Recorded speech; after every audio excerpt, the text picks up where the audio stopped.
I called it. I fucking called it, you guys. I called it. Let's see. When exactly did I call it? God, I love being an astrologer. It's just astrology is fucking amazing, and it's not for predictions. But once you reach a certain level of understanding and practicing and utilizing astrology from like a wise, from a wiser place, and not just trying to predict,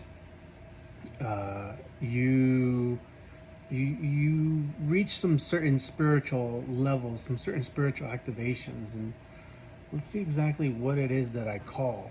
Um, how long ago did I call it? Let's see. I'm on my Facebook page right now. But if you haven't heard, excuse me, if you haven't heard already by now, let's see, July 10th. What is it? The 16th. Almost a week ago. Almost a fucking week ago. I fucking called it. Area 51 is on fire. There is a fire within the grounds of Area 51 right now in Nevada. And I literally called it. I fucking wrote it down, and I'm going to read it to you guys.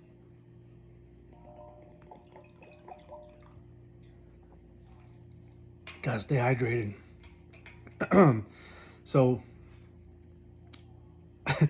before I go ahead and just read this real quick, why, how, that's so random. Like, why Area 51? Why would I make an astrology post stating that there might be some type of incident or event that will be random, shocking, or just very unexpected in Area 51? Well, the post that I'm referring to that I wrote on July 10th at 9:36 in the morning is about Uranus transitioning into the sign Gemini. Now, the last time Uranus was in Gemini was during the years 1941 to 1949. So it's been about how long ago? Like 80 years or so, give or take some years. My math is bad. It's been a long time. And so in astrology, when planets are moving into a new sign, you want to reflect on how things were the last time that planet was in that sign, because we're always in a flow of continuing cycles that are spiraling, okay? Especially when they are planets that are trans-Saturnian. Trans-Saturnian meaning that they are past Saturn's orbit. So we're talking Uranus, Neptune, Pluto, and those other dwarf planets, Cygna, Eris.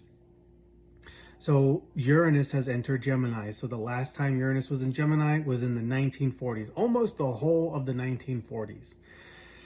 So what was going on during the 1940s? Well, the 1940s is when our modern day UFO craze began. This is like, you got to think, what this was like in the, still in the very early days of Hollywood, black and white television films.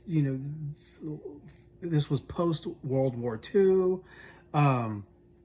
So we had barely accomplished, flying, like, anyways, I'm going off track here. So in the 1940s is when we started to see a lot more UFO phenomenon.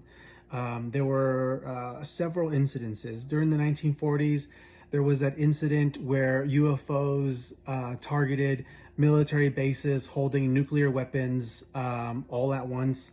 I don't know if you guys know this story, but there was this period all those years ago where multiple different military bases around the world that were holding nuclear weapons had UFO infiltrations coming in, beaming all kinds of lights underground where they were keeping the nuclear bombs and deactivating them. And so that was something that happened. Another thing that happened that started the UFO craze of the 1940s was a man named Kenneth Arnold. Is it Kenneth Arnold? Yeah, is a man named Kenneth Arnold in 1947. He was flying over Mount Rainier in Washington, and when he was flying over Mount Rainier, that's when he saw and reported 9 UFOs, 9 flying saucers or orbs flying in and out and around that mountain. So another thing that occurred during the 1940s at that time was the infamous crash in Roswell, Roswell, Nevada, which is now Area 51. And if you've ever been into any kind of conspiracies, if you've ever been into UFOs, aliens, or any of that, you know Area 51, you know Roswell, all that sort of stuff. And that was a period where, it is believed that there were actual alien crafts that crashed, and we received a lot of technology, and through reverse engineer that helped us in our, technological boom, and all sorts of stuff that occurred in Roswell, Nevada, where they've now created a highly classified, highly secured military base known as Area 51. So all of these things were happening during the last Uranus and Gemini transit, and and in like during the late 1940s, because of all of this activity, I think during that time there was also the UFOs that were hovering over the White House that not a lot of people know about. That there were a series of a couple nights where UFOs were hovering over the White House, which I guess were the Nazis. I don't know. Potentially, yes. So, anyways, during that time, there was also a film being made called Flying Saucer, and it was the world's first ever movie on UFOs and flying saucers. Old ass fucking black and white movie about aliens.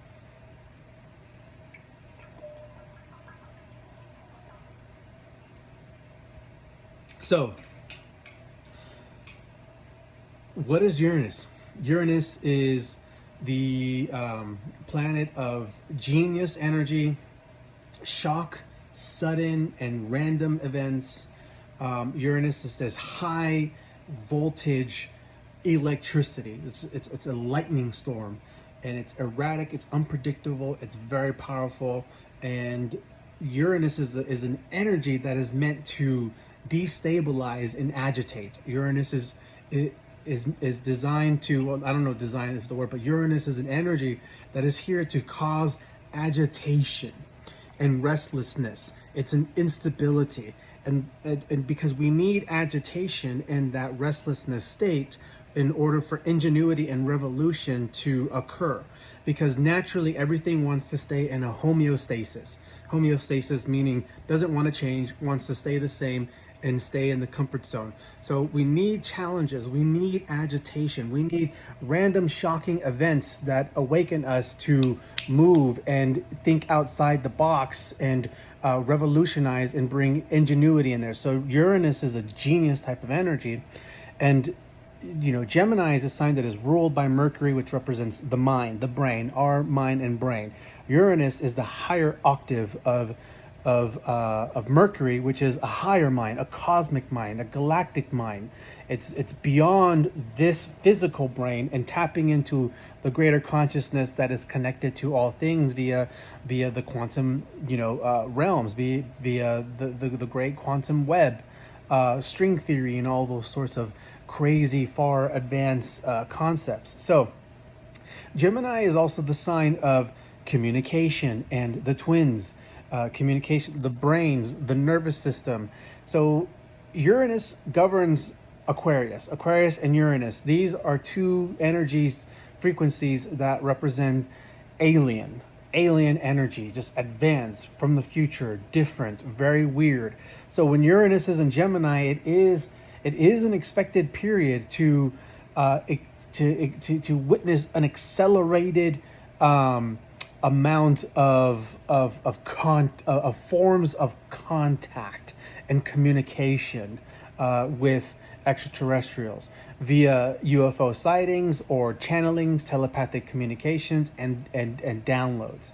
So anyways, I'm gonna read you the post here. So The last time Uranus was in Gemini was during the years 1941 and 1940. During that time is when Operation Paperclip was initiated in 1945 after World War II.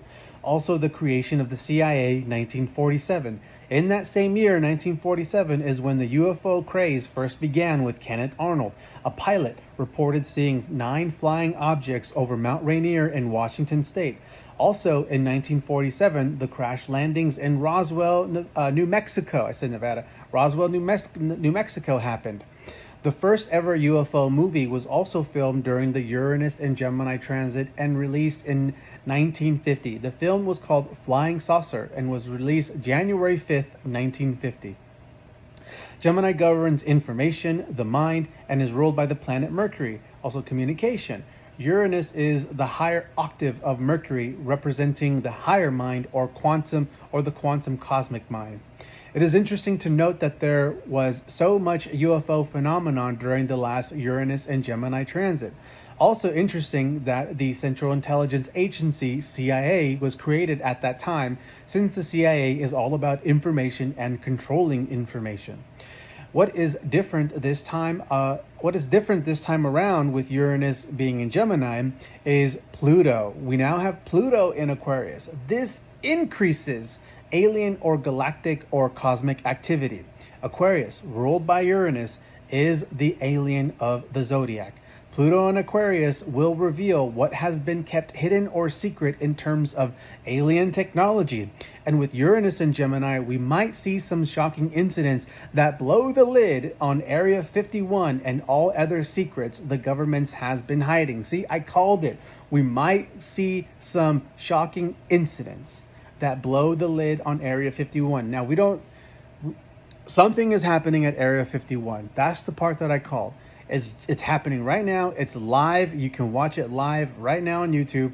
But as far as revealing things being kept hidden secret, that part hasn't happened yet. But something that I did call out actually happened. This leads me to assume that everything... Oh, what else? Where did I go? Also interesting to note that Aleister Crowley died in 1947. And during his life, he and other occultists performed many rituals in America and other parts of the world that literally opened portals that some believe allowed more UFO phenomena to occur. In 1946, Donald Trump was born with Uranus and Gemini, and he was born during a full moon total eclipse with Uranus, the Sun, and the North Node conjunct in Gemini. This leads me to assume that everything going on is supposed to happen, and it is all part of something bigger that most of us are too young to understand unless we do the work to go back in time and try to piece what we can together. And as an astrologer, that's all we do in astrologer. We're looking backwards, we're looking forwards, we're looking at the present. We live in this state of time with astrology. This summer is only a glimpse into what life will potentially be like in the next decade, because we're going to have Neptune in Aries, Saturn in Aries temporarily. We're going to have Uranus in Gemini, Pluto in Aquarius. So things are going to be shifting. Perhaps aliens will reveal themselves to us. We already had the flying orb phenomenon happen over New Jersey. I expect a lot more strangeness in that regard with Uranus being in Gemini. Contact, communication. Pluto in Aquarius, revealing the reveal. One last interesting thing to note, in 1953, the CIA began the MK Ultra projects. MK Ultra was all about studying the mind and how to control it. This work was initiated just after the Uranus and Gemini transit ended. So it wouldn't surprise me if more intense mind control tactics are rolled out during this time via the use of technology in some type of way. A few other things I want to mention. In 1947, Kenneth Arnold was the man who was flying over Mount Rainier and reported the 9 UFOs. Well, this week, which was last week, which was only a few days of Uranus being into Gemini, that very same mountain is actually a volcano. So that mountain's a volcano. Has had several small earthquakes. It is causing some alarm. Pretty interesting considering how Uranus has only been in Gemini for a few days. So I wanted just to make that video, to talk to share that, because it's pretty cool. I literally called it almost a week ago that there was going to be something was going to pop off at Area 51, and here we are, we're seeing it. So I do plan on making more content and ways to understand this Uranus and Gemini transit, what to expect, how to tap into it, how to utilize it for your own best selves, along with the other planetary transits that we are experiencing right now. So with that being said, I've said enough. I wanted to make this short. And last thing I will say is, if you haven't seen my video that I made a few days ago, titled Spider Crop Circle and COVID Timelines and Dream Walking Experiences, that's on my YouTube channel. It's if you haven't seen the crop circle of the flower of life with a spider highlighted within that sacred geometric symbol, very profound. Go ahead and watch that video, and as I talk about different timelines, dream traveling experiences, abduction experiences, and how that crop circle is just a very profound and a very profound mystery that has just happened here for all of us. But really, there's this really intense connection for me with this, and if you watch that video, you'll get to understand that some more. All right, everybody, peace.